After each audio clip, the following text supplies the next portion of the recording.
Dewan Pers berharap seluruh media di Indonesia bersikap netral dalam pemilu dan menghentikan praktek jurnalisme purba dengan berpihak pada salah satu kandidat calon presiden.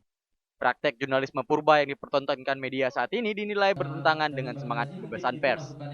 Hal itu disampaikan anggota Dewan Pers Imam Wahyudi dan Nezar Patria di sela-sela pelatihan jurnalistik meliput pemilu presiden untuk wartawan di media cetak, online, dan televisi di Banda Aceh.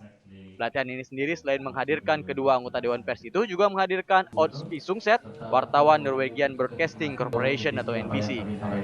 Berdasarkan riset yang dilakukan Dewan Pers, hampir seluruh media, khususnya televisi yang saham terbesarnya dimiliki politisi, tidak netral dan berpihak pada salah satu kandidat. Dewan Pers dan Komisi Penyiaran Indonesia bahkan telah mengeluarkan rekomendasi pada pemerintah untuk tidak memperpanjang izin dua televisi nasional karena ketidaknetralan itu. Dewan Pers terus berupaya memantau dan melakukan teguran kepada sejumlah media yang tidak netral dan profesional. Dewan Pers juga berupaya mendorong sejumlah regulasi untuk melindungi redaksi media dari intervensi pemilik modal, khususnya para politisi. Dari Banda Aceh, Ferdian melaporkan untuk Aceh Video.